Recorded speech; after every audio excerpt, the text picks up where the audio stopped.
Hello everyone, welcome to our Let's Play series of Mass Effect. This is Colonel RPG as usual, and I'm very happy that you're chose to join me today as we talk to everyone. Everyone! We're gonna talk to everyone. Not everyone. Why did I say everyone? With a V. That's weird. Good day, Commander. The human ambassador is up the stairs, first room on the right. You know who I am? Yes, I receive reports on all newly arrived dignitaries and notable people. What is this place? This is the Presidium. More specifically, you are at the Citadel embassies. If you have more questions, please access Savina. That's a really creepy way of saying it. I was saying last episode that it's a very anachronistic is probably not the word considering when this game was made, but if this game was made today, it is a very anachronistic way of the AI referring to herself. Because she referred to herself in the third person, and it's weird. Anachronistic might not be the word even then, but still. What's that? Oh, Avina is the virtual guide for the Citadel. Feel free to access the terminal yourself. Yeah, I accessed the terminal, not... That's, as I said, it's just a really weird way of referring to it, which of course, within the confines of the game, obviously. What's your name? What do you do here? My name is Safiria. I'm the administrative assistant for the embassies. You seem to be distracted. The embassies are the hub of all Citadel politics. When you represent trillions of citizens, it tends to get a little busy. Did I ask about the location already? What is this place? This is the Presidium. More specifically, you are at the Citadel embassies. If you have more questions, please access Avina. Yeah. What's that? Oh, Avina is the virtual guide for the Citadel. Feel free I to should be access going now. Have a pleasant day. Interesting, they sort of fade out the previous line. Did you see me skip the line midway through? You need to press space to skip the line. The game actually lets you cue the interactions, which is pretty cool. But mostly for a Let's Player, not so much for a game player, I would say. So we have the Rapid Transit over here. Please choose a Citadel Rapid Transit destination. The Citadel Tower. Which means we're not at the Citadel Tower? I think it means that. Let's, well, I think I saw everything over here. But I want to make sure.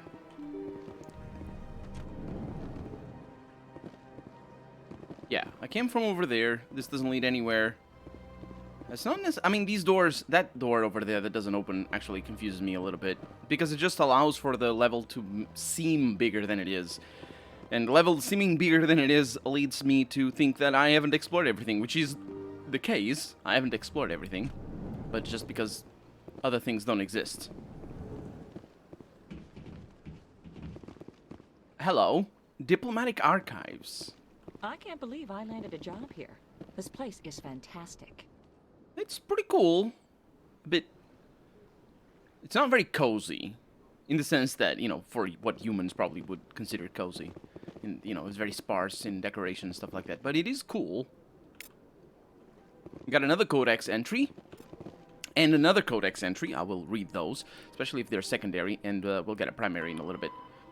So Citadel Conventions. These diplomatic talks occurred in the wake of the Krogan rebellions, as a response to the destruction of the conflict and an attempt to distance the Council from the brutal Krogan warfare. The conventions regulate the use of weapons of mass destruction. WMD causes environmental alterations to a world. A bomb that... That is one way of looking at it. It's also worth pointing out that so do normal weapons. You don't even need to go for things like with depleted uranium bullets and stuff, which also cause environmental alterations to a world, in the sense of polluting air, waterways and stuff like that. But the lead also does that from normal bullets. They might not have lead bullets though, because I'm not actually sure how the weapons work. Because it's only energy. They probably don't have any immediate projectile or anything like that. So, yeah. Anyway, a bomb that produces a large crater is not considered a WMD. Oh, so we're... A bomb that causes a nuclear winter is...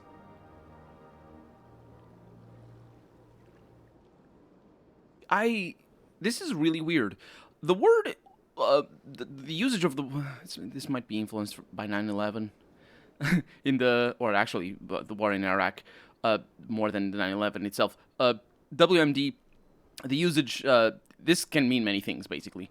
Because as an assault rifle, or like a machine gun, like a proper anti-tank machine gun, can be considered a weapon of mass destruction, but it isn't. I mean, in the sense that technically it is, because there's mass destruction. You can kill people en masse, but it's not what you're referring to. The thing is, high explosive rounds from a cannon are also considered. I think right now in our real world, is like artillery cannons are weapons of mass destruction. Maybe I'm wrong on that though, but this distinction here is really tenuous because you can create a, quote, nuclear winter without nuclear weapons. Mostly because the nuclear winter happens not because of the usage of nuclear weapons, but rather because of the wildfire. Actually, they're called firestorms, because of the firestorms. And firestorms are a really interesting phenomenon to study, and a terrible thing to happen, and they have happened a few times, and including recently. They don't just happen because of weapons. They also happen because of fires. So firestorms are basically a convex... Is it convex? It doesn't really matter. It's basically a air current, vertical air current, that takes large amounts of carbon. And it's not carbon as in when you burn things, you release CO2 into the atmosphere.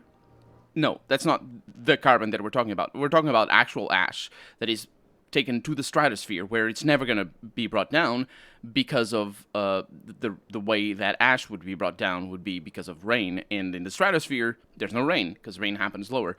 So that's what a firestorm... I'm simplifying, and also I might be a little bit hazy on the definition, but that's what a firestorm is, and that's why it creates a, quote, nuclear winter that isn't actually related to anything nuclear at all. So a bomb that produces a large crater, the crater also, as you might immediately know, is not dependent on, like, that's not what the fires are about.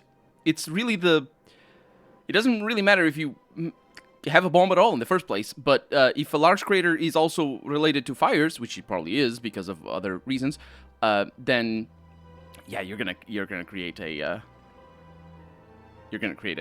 quote nuclear winter. It's also really funny that they're saying causes environmental alteration, but not the kind that, alters the environment because there's a large crater. No, not that one. The nuclear winter kind, which I'm not sure is possible in a lot of planets. Certainly isn't in the planet of the pea-smelling person that we met before, because it's got green gas atmosphere situation going on. So carbon in the stratosphere. No, actually, no. Wait, that's the problem, isn't it? It works to be a nuclear winter because it shuts the sun out rather than the Earth. So for them, I'm not sure it would. I'm not sure actually how it works with other planets, but anyway, it's a specific thing to Earth. Use of WMDs forbidden on, quote, garden, unquote, worlds like Earth, with ecospheres that can readily support a population. If a habitable world is destroyed, it will not be replaced for millions of years. The conventions do not forbid the use of WMD on hostile worlds or in sealed space station environments. Many militaries continue to develop and maintain stockpiles. This feels very discriminatory, honestly. If you happen to be a and also this does feel very discriminatory. This just continues the theme of the whole laws of this setting, honestly. This feels discriminatory because I'm pretty sure there's one specific race in this game, and there's certainly more races like that in the setting, but certainly in this game there's one specific race that doesn't live in, quote, garden, unquote, worlds, whatever that means. Also, these are not the same quotes that we saw before, but it doesn't matter. They're apostrophes or single quotes, whatever. The point is, like, if you're a civilization that lives in what did they call it? Inhospitable? Was it? Either way, yeah, basically inhospitable worlds, then your world can be subject to weapons of mass destruction. Welcome to the Citadel.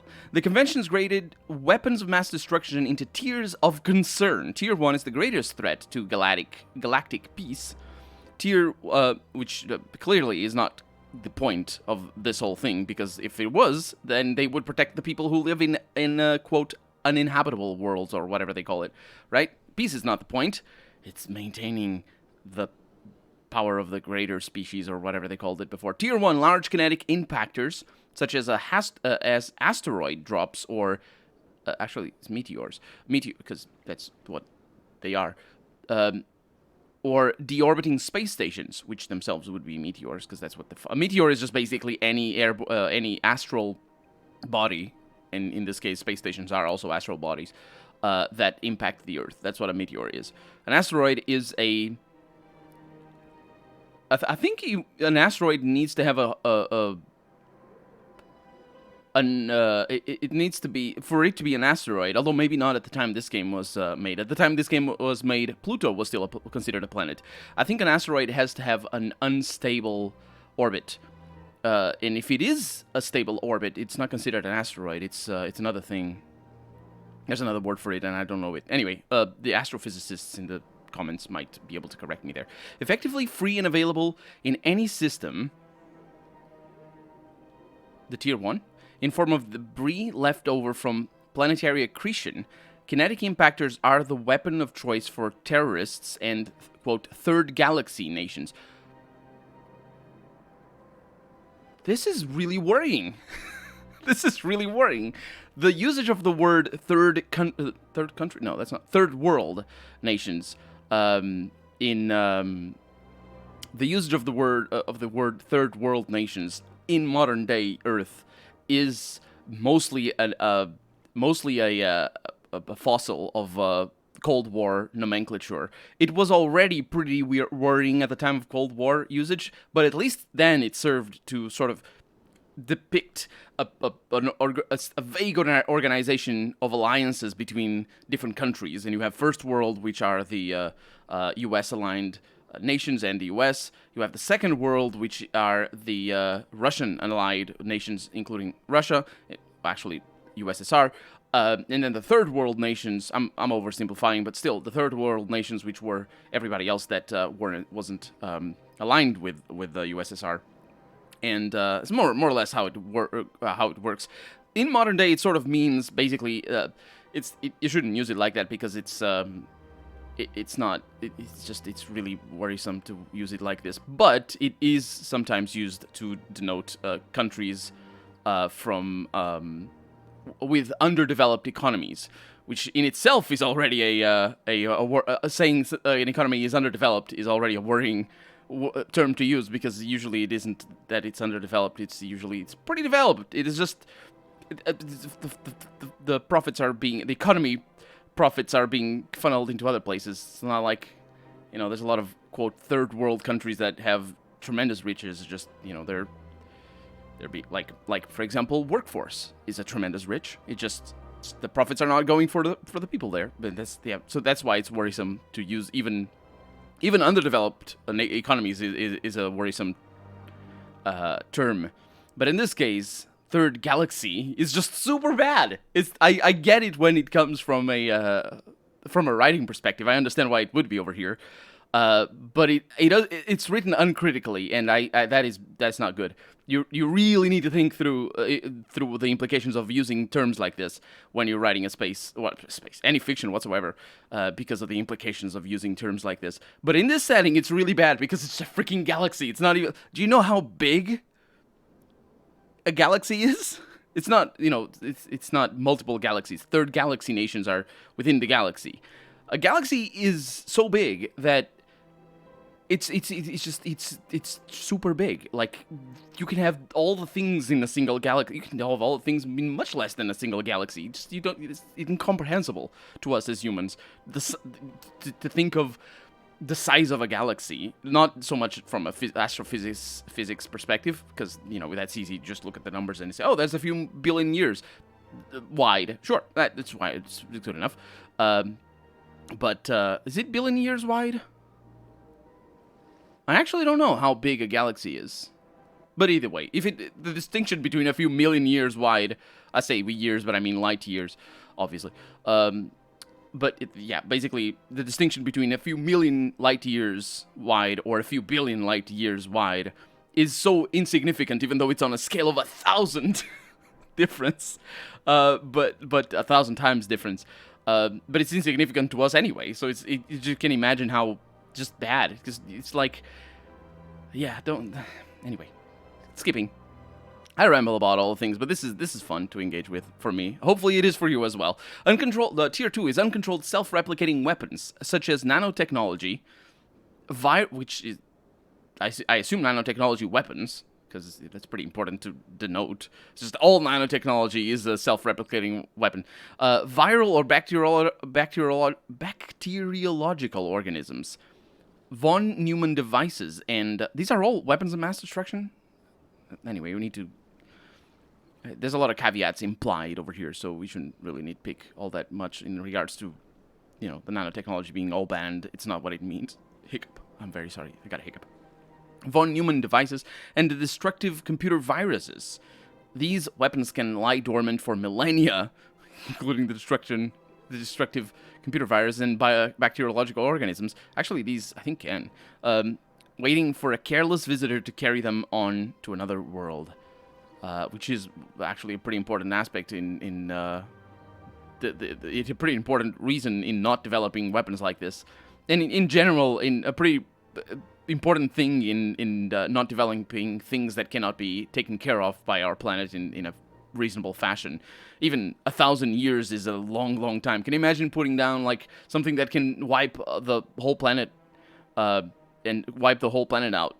Imagine you make something that, like a virus or something that would just destroy all life on Earth, and you do it for scientific purposes. You really need to, before you develop it, you really need to consider where you're going to put that, and how you're going to, make sure it's not found, because, 1,000 years is a long time. People in 1,000 years, you don't know what they're going to be up to, and what are you going to do with that? And even nuclear waste is basically of that level of worry, and people have put nuclear waste caches in very secluded places and buried deep in the earth and unmarked, because that's even better than just warning people out. They just don't mark it and don't tell anybody and destroy all record to make sure that nobody goes there and look for it, because that's the other problem. It's not just about preventing people from finding it by mistake. It's about also preventing people from finding it at all. Anyway, there's a bunch of tiers. Tier 3, large energy burst weapons, such as nuclear or antimaterial warheads. Or antimatter warheads, sorry. I'm not sure what antimatter is. No, I do. That's antimatter. That's not antimatter, it's antimatter, which is, antimatter. It's that thing that we don't know exists, but we can pretend it does because it's a fantasy setting. Alien species, the tier 4 is alien species deliberately introduced to crowd out native forms necessary for the health of an ecosystem. Ecological tempering can take years to bear fruit, making it difficult to prove. So, genocide. No, wait a minute. Now, you can have genocide in other ways. But here, that's really interesting. This is unenforceable, though, because of the native species of what? Plants included? Deliberately introduced... Everything else over here, it doesn't need to be used deliberately. This one needs to be used deliberately. So it's not a weapon if it isn't deliberately introduced to basically kill everybody else or everything else on the planet. Or every other... It's not necessarily every other, it's just some native forms. Like, imagine you introduce a weed... imagine, I don't know, you go to a planet, there's some trees that eat you, and you want to live in that planet, and so you put some seeds down for a weed that will grow taller than the trees, and the trees will all die. That's a very simple way of analyzing this whole thing, because it works like that, and it's deliberately introduced to crowd out the native forms, which are the trees that eat you. That is a weapon of mass destruction. But if you put down some Balrog in a planet that eats everybody, and you didn't know there was anybody there, well, it's not a weapon of mass destruction, it's just a freaking Balrog, but sure. Anyway, let's hear some of the planets and locations. The Terminus systems are located on the far side of the Attican Traverse, beyond the space administered by the Citadel Council, or claimed by the Human Systems Alliance. It is populated by a loose affiliation of minor species, united only in their refusal to acknowledge the political authority of the Council or adhere to the Citadel Conventions. Their independence comes at a price. The Terminus is fraught with conflict. War among the various species is common, as governments and dictators constantly rise and fall. The region is a haven for illegal activities, particularly piracy and the slave trade. At least once a year, a fleet from the Terminus invades the nearby Attican Traverse. These attacks are typically small raids against poorly defended colonies. The Council rarely retaliates, as sending patrols into the Terminus systems could unify the disparate species against their common foe, triggering a long and costly war. This feels like, I mean, a lot of the text here is most likely Council propaganda, which I would love if that were the subtext. I don't think you get that impression. I really don't think you get, like, any counter-Council or counter-Citadel narratives when you play the Paragon. I don't think so, but maybe I'm wrong on that. But it does feel like that. It's like, oh, they want independence, but it comes at a cost. Like, they're always fighting each other, which I'm sure is the case.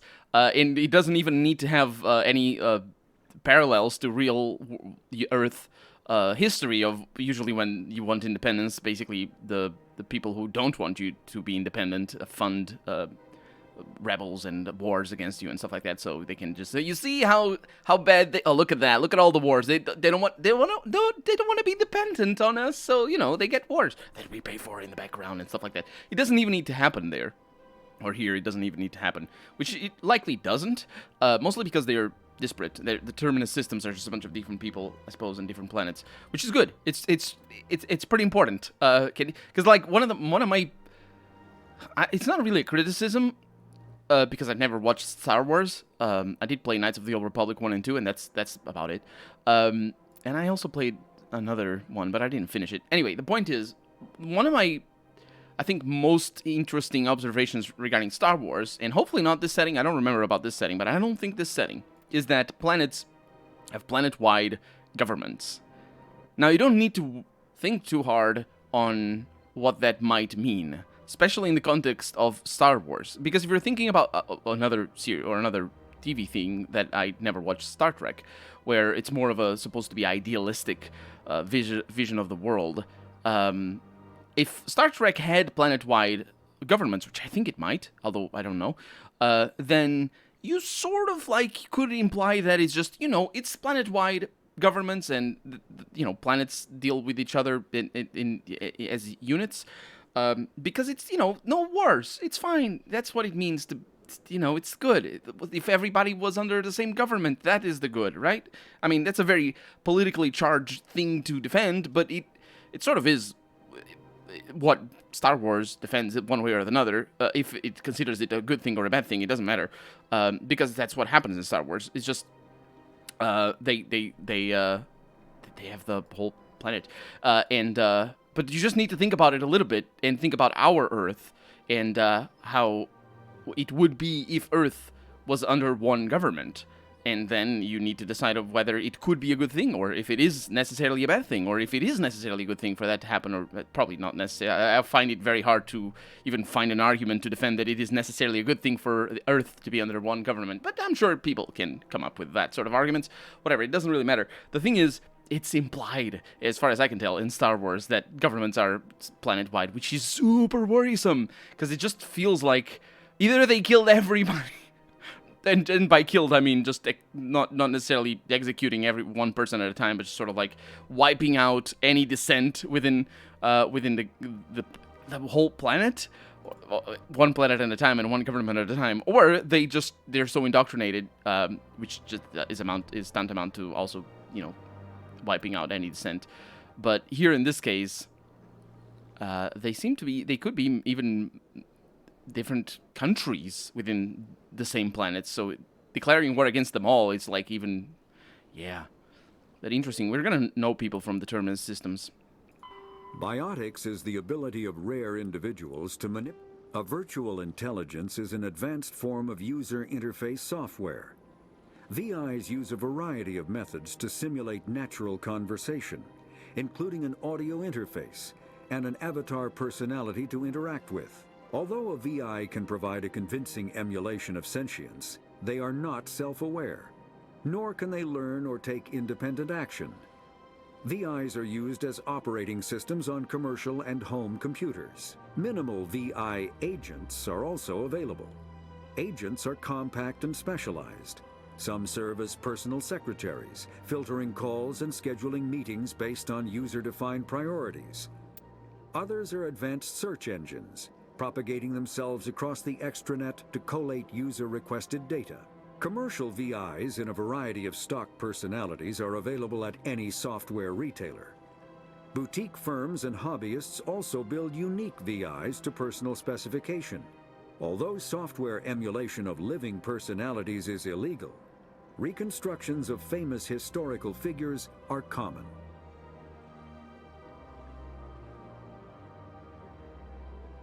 That's interesting. This is unenforceable. In these terms, anyway. Software emulation of living personalities. Now imagine you think of this particular law, or this definition. It's not even a law. This definition in the dawn of computers, when they knew what software was, and because they made it, and excuse me, hiccups. That was bad. And living personalities, and this is pretty understandable. But the thing is, like, video on a computer of a living personality is software emulation of a living personality. That is what it is.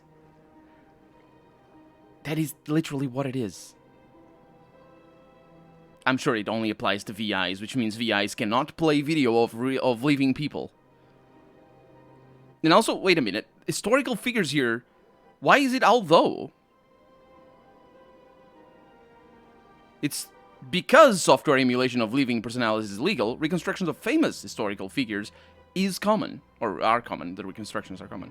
Also, another thing over here, they never learn, which means Google is smarter and actually an artificial AI, I suppose. I think it is an actual definition here in the setting, AI as opposed to VI. It's a very good term, actually, virtual intelligence, because virtual means not actual, whereas artificial means necessarily actual. It's just artificial. It's not natural. It's just the opposition to naturally occurring rather than not naturally occurring, which would be artificial. It's like, an artificial beach, the same as a natural beach. The distinction there is the same, basically. And here it's a virtual intelligence, which means it's not actually an intelligence. It's just virtual, as in, because it seems like it. But they do not learn, because, of course, you would think that the capability of learning is what makes you, or makes something an artificial AI, not just a virtual AI, or an artificial AI, an artificial intelligence, not just a virtual intelligence, which, again, as I said, deep learning, and Google learns, and I say Google because that's something that we're used to dealing with, even though I use DuckDuckGo, and you should use DuckDuckGo because it's better, and also it doesn't, there's many reasons. Anyway, the point is, I'm out of time for the day. So for right now, I'm Colonel RPG, and this has been Mass Effect. A lot of rambles, and I really hope you enjoyed them. If you have, or if you haven't, but if you want to see the next episode come out sooner rather than later, be sure to leave a like or a dislike. They work the same. It's fine. Yeah. Otherwise, if the next episode is out already, you can click up here, and it's there. Thank you so much for watching. Bye-bye.